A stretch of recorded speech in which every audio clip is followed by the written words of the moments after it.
When it comes to leading the way with innovative approaches to healthcare, OSF HealthCare wants to be leading the pack in an effort to do what's best for patients. Don't be afraid to try. Don't be afraid to speak up.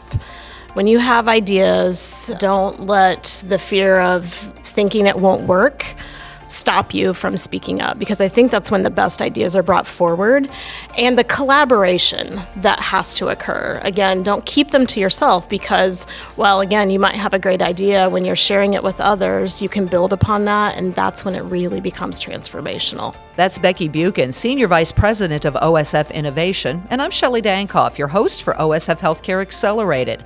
We appreciate you tuning in and remind you to be sure to subscribe, rate, and review wherever you get your podcast. To be innovative, by definition, is to find new ways to do things. In fact, the word innovative comes from the Latin word novus, which means new. Something innovative renews or alters the way something has been done, truly thinking outside the box, if you will.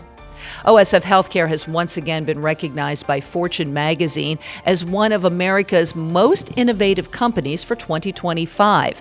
OSF first received this recognition in 2023. Joining me to talk about this distinction and what it means are Michelle Conger, President of OSF HealthCare, and Becky Buchen, Senior Vice President of OSF Innovation.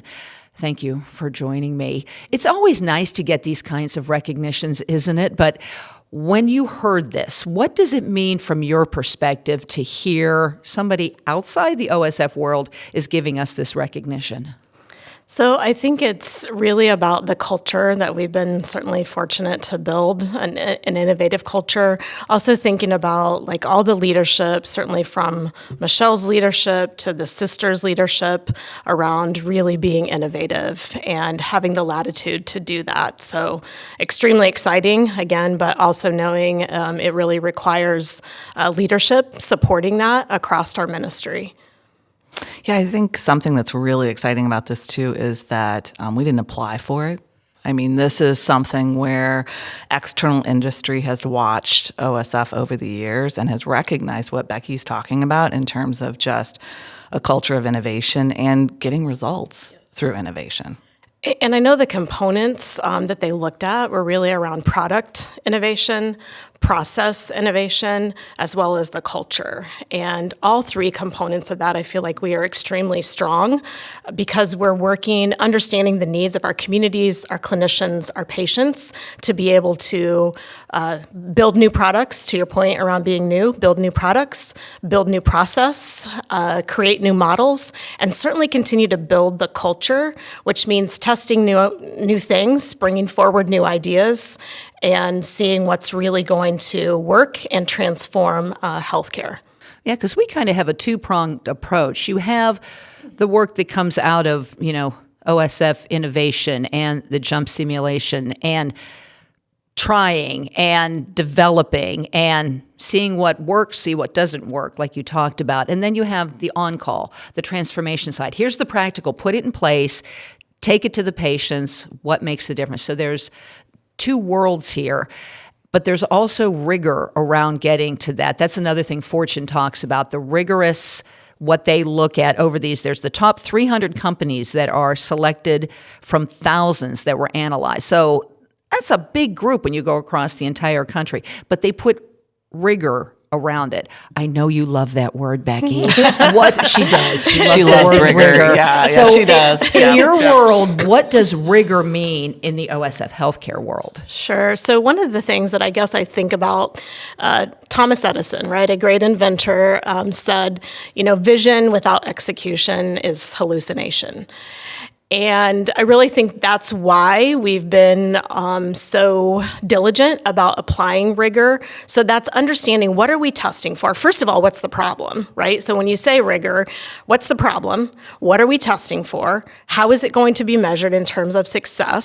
So a lot of metrics, as well as it requires governance. Are we focused and working on the right things from an innovation standpoint that are really going to transform how we're delivering care most cost effectively, more efficient. So when I think of rigor, again, I think about it has to be about efficient execution to actually get the ideas that are being brought forward out into our communities, into our workplace, and the like. You know, I think sometimes people think it takes people sitting around a room. Oh, yeah, it's the Post-it note thought. Like, we're just going to post notes everywhere, and then magically something comes out of it. And it's honestly just the opposite of that. Yes. You say no more than you say yes. Yes. And the best results come from when you really focus on those things that are going to make the biggest difference. And that is not easy to navigate that. No. And I would say when we really first launched innovation, so you think, 10, 12 years ago in terms of a formal launch of innovation, I think just that we kind of tried things to see what would stick and quickly found out that wasn't effective, right? We had to, again, going back to, we had to really understand the problems. That means getting connected with our clinicians. That means getting connected with our patients, our communities, to understand what are the problems that we need to solve and how can we do that in new and novel ways. But at the same time, knowing and understanding there are timelines that need to be met and there are outcomes that need to be achieved. And to Michelle's point, we need to be able to say no quickly and more often than we say yes, because that means we're working on the right things. And I think sometimes people think that it's only leadership that comes up with these ideas. I think that's the other really cool part is, how many projects have we had come through that came because of a bedside nurse said, this isn't working. Let's figure out how to make it work. That honestly is the cool part of our culture, I think, and the innovation culture that we have is the nurse, the doctor, any clinician can come in and say, here's a problem, how do we solve it? You've seen that over and over, haven't you? Yes, we have many examples of that. I would say one of the most recent examples, we actually were talking with the GI department, and they said, we're really seeing patients cancel kind of maybe 1 or 2 days before for a GI procedure because they don't feel that they're ready. Maybe that's picking up their prescription or understanding what their prep is. And so the innovation team really then worked with them to say, okay, how do we better connect in an easy way for our patients to really guide that and reduce the cancellations? But that's brought forward by our clinicians, right? To say this is something we need to solve, but we need help, from resources to expertise to be able to, again, bring that to fruition or bring our idea forward and actually have it impact the care that we're delivering. It's also a safety thing too, that to those who are coming with the ideas know that it's okay to do that. That you are given, we tell them over and over, bring your ideas. Right. Yeah. And there's a formal way to do that. Absolutely. Yes. Yeah. Now, we learned a lot, and we've talked about what we've learned through the pandemic.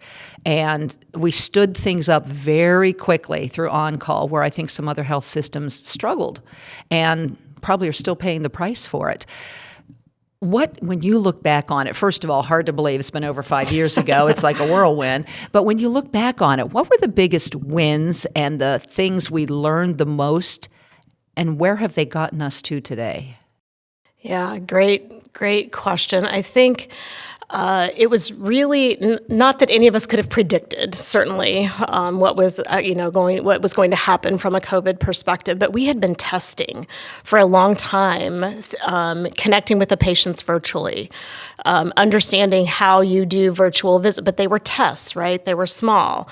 They weren't necessarily set up to be scaled. And so we were so fortunate to have on-call to be able to really launch and I'll say kind of stitch together all of the things that we had been testing that provided then care in a very different way to our patients, whether that was testing, whether that was, being able to check in on them, whether that was being able to text to say, these are my symptoms today, what do I do, whether that's getting them to the right point of care. So we were quickly able to do that because we had been doing tests of, virtual, digital models before COVID. I think it also was a great opportunity from a mindset standpoint. Yes, because that's a great point. Sort of removed all of the thoughts about this is how we do it, and it became how might we do it. Right. And that just changed the game. It did.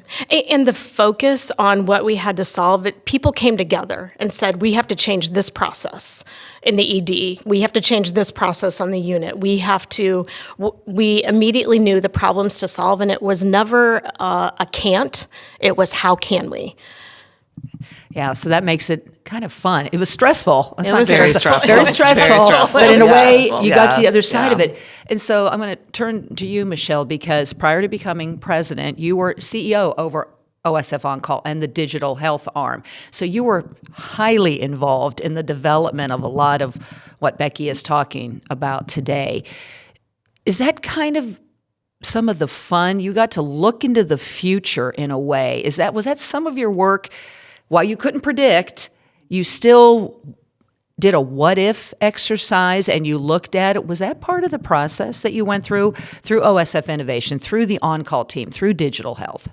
Well, we had a vision for developing digital health for a few years. And so we had the seeds of that. And what Becky's talking about is we were piloting a lot of technologies and processes. And this enabled us to take that vision and accelerate it at least 10 years. At least 10 years, because the government changed their payer strategies and they opened up. So that allowed us to really be able to fund the types of things we need to do and execute on that vision. And I think we really think of digital health as now integrating into the way we do our work. You know, it sort of started as a thought, an innovation, an idea, moved into an operation and a reality, and now I think we're moving into integrating it into just the core of how we do our work, inpatient, outpatient, ambulatory, the whole way we care for people. Well, some of that's also about the expectation of our patients, isn't it? Oh, for sure. Yeah. That's what they need and expect, and to tell them otherwise might not go over so well, right? Yeah. Well, I remember hearing a speaker one time who was talking about how frustrated he was that he could get a cheeseburger at 2 a.m, but when he's really sick and needs somebody, the only option he had was go to the ED, and he's like, I know it's costly and taking up people's time when I need treatment, but it's not necessarily an emergency. So we really, with that in mind, thinking about the patient and our caregivers, how do we really architect this differently? So what stands out as some of the big wins? Again, we get recognized and Fortune goes through and looks at all this different stuff. But in your mind, what are the big wins over the past couple of years that stand out? Well, certainly there are several. I would say one big win, we had, we had 2 nurses come forward that said, from an OR perspective and getting patients ready for the OR. A lot of times they would have to deal with implanted devices. Do you turn them on? Do you turn them off? Who's the manufacturer? And they were really managing reams and reams of paper to know and understand and kind of sort through.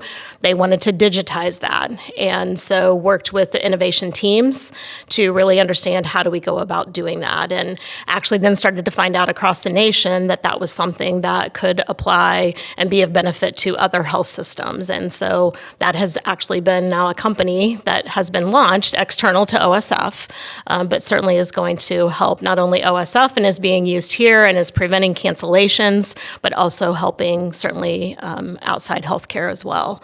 But again, many examples, again, thinking about kind of the product piece, the process piece, and the culture piece. From a process component, really thinking about the efficiencies that we need to gain within our ED. We've worked on that very rapidly over the past, 1 to 2 years and are seeing significant gains across our ministry because of, again, the pairing with our clinicians and the innovation to really understand how do we improve the process through efficiency for both our clinicians as well as our patients, getting them in, getting them out, getting them to the right location so that they can get the very best care. And certainly then I would say the other component is really thinking about the culture. We've been so fortunate to have great leadership here. We've actually launched hubs. We have one of our executive leaders in the I-80 region that really supports the culture, encourages mission partners, and we have those leaders across, but encouraging their mission partners to bring forward their ideas, see what will work. And again, it can be minor things. They don't have to be significant, new products. They could be something that would just improve their workflow, but encouraging that culture of innovation and recognizing innovation doesn't just happen within the four walls at Jump. Now, we do have the skills and expertise to help advance those things, but certainly want to build that culture. So I feel like those are the big wins. I would say the other big win is really thinking about, and you kind of talked about a little bit, the future as we think about destination-centered care. We know the transformation that is going to have to occur across our entire ministry is going to require innovation.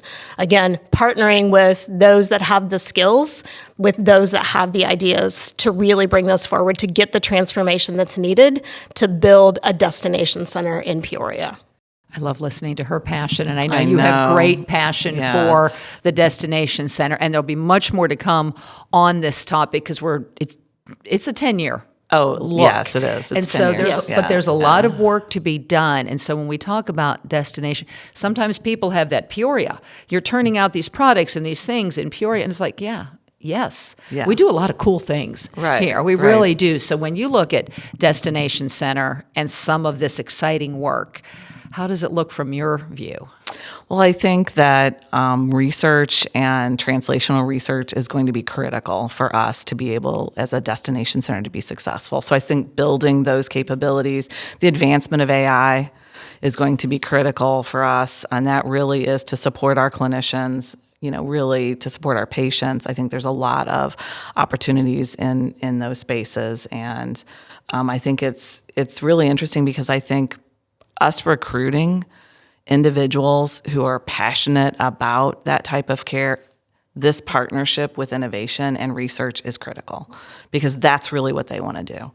They want to leave a footprint and transform here, but really have an impact nationally, globally. And this really will enable us to be able to do that. Yeah, absolutely. We've already laid the groundwork in so many areas. And you touched on the AI world. We're getting into that too. And we have some great teams who are working on some things that not only from the patient focus, but our caregivers and the providers, because it's tough. They aren't growing as many doctors these days, and it's hard.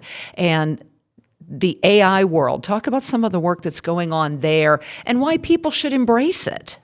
Yeah, so certainly a large work effort around some of the ambient listening, really to know and understand. But I would say also thinking about working with other startups that are leveraging AI to again leverage ambient listening to provide notes for our providers that do automatic notes for them and really help with their overall efficiency gained. But I think, again, it's really applied all over. If you think about even all the transactional spaces or places that we have within the ministry, really helping improve that efficiency, I think that's where large adoption is going to occur first. And really then understanding and making sure that we're really thinking about, kind of the fair, accurate, valid efficiency, safety components of AI in the clinical realm.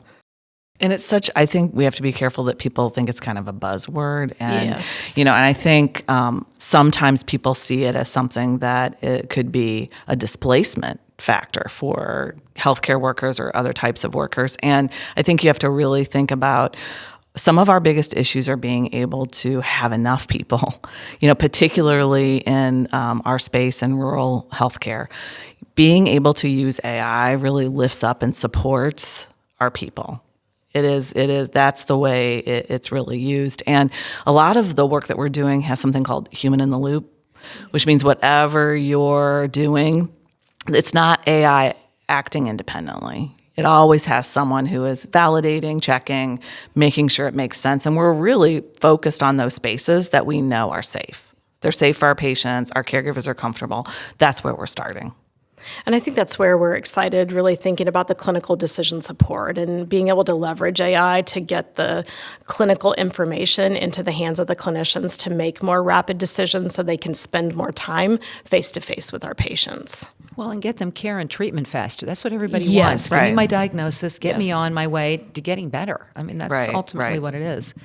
You've both had long careers in the healthcare industry. Did you ever think years ago, you'd be sitting here involved in, let's be honest, some super cool work and very innovative. Did you ever imagine that this would be what you would be dealing with all those years ago? I did not imagine it.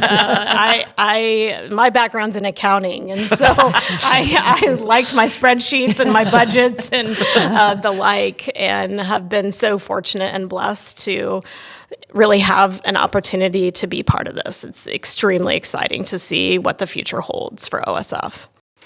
I think that I've always recognize that I enjoy thinking about how you can do something differently and really improve care for patients. I don't think I called it innovation. I think I really thought about it as, improvement is part of innovation. Continuous improvement is part of that. But, I think I did not really imagine how far we could come. And that's really made possible by the types of talent we've attracted, the partnerships with the universities that we have, the partnerships with donors, really who make all of this possible because they can see it too. So before we wrap up, I want you to, what would your message be to those young people looking to go into healthcare? Maybe have that conversation with yourself decades ago if you were thinking about doing something like this. What would be the message to them or to yourself about what lies ahead, what's in the future, and what the possibilities are? You want to go? Yeah, I would say certainly don't be afraid to try. Don't be afraid to speak up. When you have ideas, don't let the fear of thinking it won't work stop you from speaking up, because I think that's when the best ideas are brought forward, and the collaboration that has to occur. Again, don't keep them to yourself, because while again you might have a great idea, when you're sharing it with others, you can build upon that, and that's when it really becomes transformational, regardless of where you are, whether it's clinical, whether it's in a support role.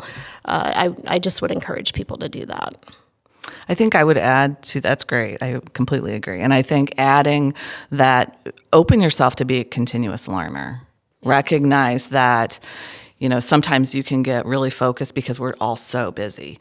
But, really lift your head up, look at other industries, look at other capabilities. I heard this gentleman one time speak about innovation. He said it was really the elegant integration of the known. So a lot of times there's things out there that we can apply to healthcare that really are transformational, and it can come from, really thinking about how you integrate those capabilities. It's about getting that burger at 2 a.m., isn't it? Right. I don't know about that, but yeah, right. Or salad, maybe. Or salad. Or getting a salad. Okay, Yeah. Getting a salad. But getting the healthcare and getting the access you need when you need it in the best way. So to both of you, I know it's a lot of great leadership that also gets us recognized by Fortune as one of the most innovative companies in the country. And so that in large part goes to Becky Buchen and Michelle Conger. Thank you so much for being with us today to talk about all the great stuff that we've done and what lies ahead. Thanks, Shelli. Thank you, Shelli. And thank you for joining us as well. And remember, you can find all episodes of OSF Healthcare Accelerated online at osfhealthcare.org/accelerated.